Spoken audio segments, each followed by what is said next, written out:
Guys, synthesis की third part में आपका स्वागत है। आज के वीडियो में हम लोग परफेक्ट पार्टिसिपल को डिस्कस करने वाले हैं। देखिए, प्रेजेंट पार्टिसिपल सबसे पहले वीडियो में डिस्कस हुआ था और पास्ट पार्टिसिपल उसके बाद वाले सेकंड वीडियो में, इसके प्रीवियस वीडियो में। तो आज है इसका थर्ड पार्ट सिंथेसिस का, जिसमें हम लोग परफेक्ट पार्टिसिपल को डिस्कस करने वाले हैं। अब परफेक्ट पार्टिसिपल जो है काफ़ी ईजी है, लेकिन थोड़ा सा इसे समझना पड़ता है क्योंकि इसे डिफ्रेंशिएट करने की ज़रूरत है प्रेजेंट पार्टिसिपल से। क्योंकि कभी कभी सेंटेंसेस जो हैं आप कहेंगे कि शायद ये प्रेजेंट पार्टिसिपल के रूल से बन सकता है, लेकिन छोटा सा अंतर होता है जो उस सेंटेंस को प्रेजेंट पार्टिसिपल और परफेक्ट पार्टिसिपल से अलग करता है। वो क्या होता है जो हम लोगों ने फर्स्ट वीडियो में डिस्कस किया था, टाइम गैप। अब जो प्रेजेंट सेंटेंसेस थे प्रेजेंट पार्टिसिपल के, उनमें टाइम गैप जो था मिनिमम हुआ करता था, यानी सबसे कम। लेकिन जो परफेक्ट पार्टिसिपल वाले सेंटेंस होते हैं इनमें टाइम गैप क्या होता है, मैक्सिमम, यानी सर्वाधिक होता है, सबसे ज्यादा। कैसे? जैसे प्रेजेंट पार्टिसिपल में हम क्या कर रहे थे, प्रेजेंट पार्टिसिपल में आपने खाना खाया और पानी पिया, तो खाना खाने में और पानी पीने में बीच में बहुत ज्यादा टाइम गैप नहीं मिलता है। आपने इधर 4 रोटी अंदर करी, उधर 1 गिलास पानी अंदर किया, यानी खाना खाया और पानी पिया। क्लियर? That's it. बट यहां पर क्या होगा, अब जैसे सेंटेंस सामने लिखा हुआ है, शी रोट अ लेटर। उसने क्या किया, एक लेटर लिखा, एक पत्र लिखा। शी पोस्टेड, उसने इसे पोस्ट कर दिया। तो बेसिक सी बात है कि उसने लिखा कहीं और पर और पोस्ट करने उसे कहीं और जाना पड़ा। यानी उसके बीच में क्या आया, एक रूट आया जो उसे कंप्लीट करना पड़ा। और इस रूट को कंप्लीट करने में क्या लगा होगा, टाइम लगा होगा, जो जाहिर सी बात है खाने और पानी के बीच के टाइम से ज्यादा होगा। क्लियर है? यानी कि प्रेजेंट पार्टिसिपल में टाइम गैप कम होता है और परफेक्ट पार्टिसिपल में सबसे ज्यादा होता है। अब कहेंगे सर पास्ट पार्टिसिपल में टाइम गैप का क्या रोल था? तो बेटा पास्ट पार्टिसिपल में नाउन को उसके एडजेक्टिव के साथ लिखना था, केवल इतना रोल था। क्लियर? तो वहां पर जो टाइम गैप था उसका बहुत ज्यादा इशू नहीं था कोई। अब यहाँ पर देखिए, सेंटेंस को बनाने के यहाँ पे 2 नियम है बेसिकली। पहला नियम क्या है? पहला नियम उन सेंटेंसेस के लिए आता है जो एक्टिव वॉइस में होते हैं। अब सेंटेंसेस को एक्टिव वॉइस में कैसे पहचानेंगे? एक्टिव वॉइस में सेंटेंस अपने बेसिक स्ट्रक्चर को फॉलो करते हैं। तो जैसे कि ये सेंटेंस लिखा हुआ है, सब्जेक्ट है और मेन वर्ब की सेकंड फॉर्म है, यानी कि अपने बेसिक स्ट्रक्चर को फॉलो कर रहा है। तो इस तरह के सेंटेंसेस में करते क्या है, हमें हैविंग के साथ वर्ब की थर्ड फॉर्म का यूज करना होता है। और सेम रूल प्रीवियस वाला, if both subjects are same, अगर दोनों के दोनों सब्जेक्ट्स क्या हैं, सेम सेम होते हैं, then we know what we need to do.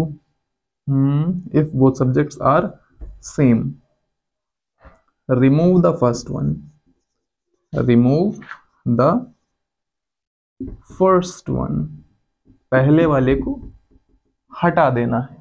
Clear? तो जैसे कि यहां पर उसने ही पत्र लिखा और पोस्ट करने का काम भी उसे ने किया। You can see both are the same person, दोनों के दोनों एक ही इंसान है, यानी उसी लड़की ने उस लेटर को लिखा है और उसी लड़की ने उस लेटर को पोस्ट किया है। तो हमें बेसिकली क्या यूज करना है, ये जो लिखा हुआ है हैविंग, तो यहाँ पे क्या आ जाएगा, हैविंग। अब V3 का यूज करना है और यहाँ पे लिखे सेकेंड फॉर्म। फर्स्ट फॉर्म होती है राइट और थर्ड फॉर्म में डबल टी हो जाता है रिटन। हैविंग रिटन, बचा क्या, having written a letter, then in place of full stop we are going to use in comma, then she posted it। Clear? एक और एग्जांपल करते हैं, थोड़ा सा और अच्छा क्लियर होगा। अभी जो हम सेंटेंस के एग्जांपल लेने वाले हैं वो रूल नंबर 1 के हैं, यानी अगर आपके सेंटेंसेस जो दिए हुए हैं वो एक्टिव वॉइस में हो।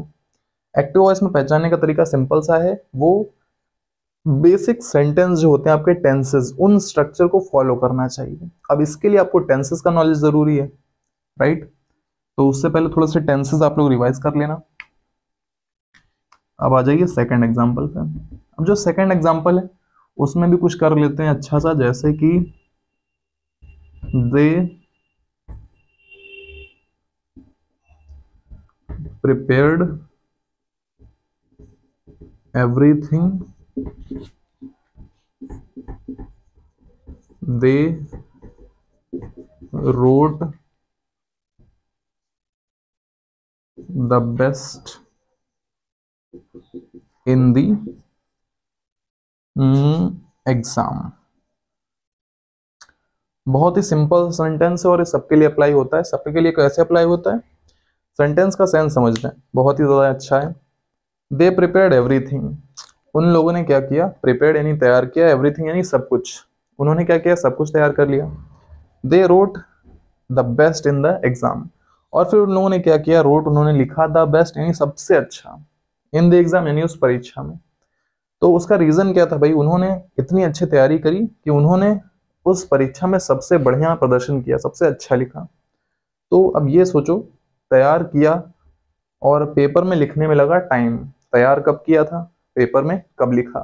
आप थ्रू आउट द ईयर तैयारी करते हैं, फिर फरवरी में आके आपके बोर्ड एग्जाम्स होते हैं। सिमिलरली यानी कि एक टाइम गैप है यहाँ पर। अब टाइम गैप आ गया है, प्लस ये नॉर्मल टेंस के फॉर्मेट को फॉलो कर रहा है। सेकंड फॉर्म यहाँ पर भी लगी हुई है, यहाँ पर भी लगी हुई है। सब्जेक्ट इसका भी सेम है, उसका भी सेम था, तो यानी कि पहले वाले को हम क्या कर देंगे, हटा देंगे, बचा क्या, प्रिपेयर। क्लियर। तो प्रिपेयर्ड की तो थर्ड फॉर्म है ही है ऑलरेडी, हमें उसके पहले क्या यूज करना है, having. Having prepared everything, having prepared everything, comma. Next sentence we need to write it as it is. They wrote the best in the exam. I was going to write examination, but I do not have the space to write it. Clear? So these are the examples of when the sentences are in active voice and we need to join them using perfect participle. But remember, this is applicable for only active voice sentences. ये जो rules हैं ये आपके केवल active voice sentences के लिए applicable है। Clear? Okay, so write this one all, write this all sentences, then we are going to do two sentences in which we will get passive voice sentences. Clear? Okay, so write it quickly. I'm going to erase this.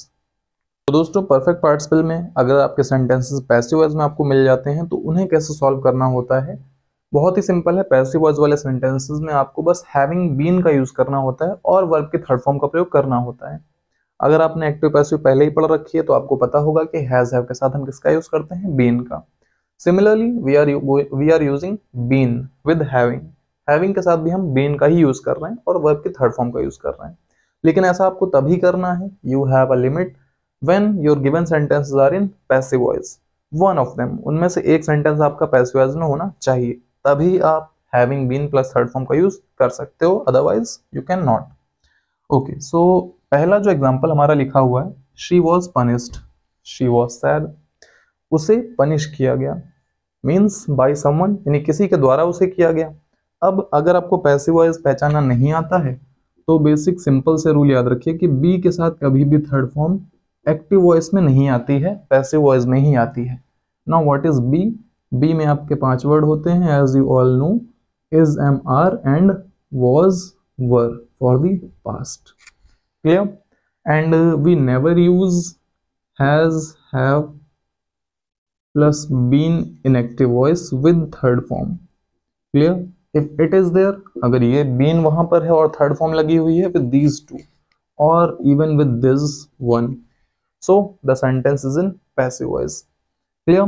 तो अगर इस तरह के formats आपको मिल रहे हैं किसी भी सेंटेंस में, जैसे कि यहाँ पर was लिखा हुआ है and it clearly means it is be form और ये indefinite का passive voice है, right?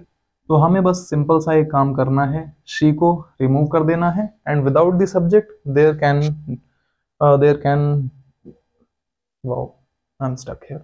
Okay, so without subject we can not use a helping verb in this sentence, तो हमें इसे भी हटाना पड़ेगा। देन हमारे पास बचा क्या, पनिश्ड बचा हुआ है, लेकिन उससे पहले हमें क्या लगाना है, having been,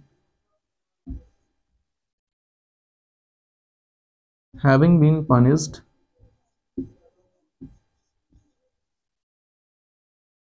she was sad.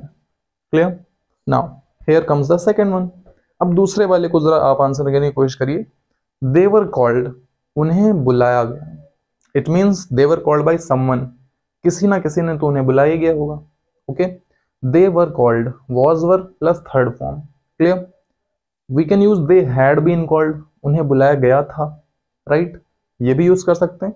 Both are in passive voice, तो पहले तो ये लिखा हुआ इसे ही समझ लेते हैं, वॉज वर के साथ आई हुई है थर्ड फॉर्म, और ऐसा किस में आता है, पैसिव वॉइस में, क्लियर।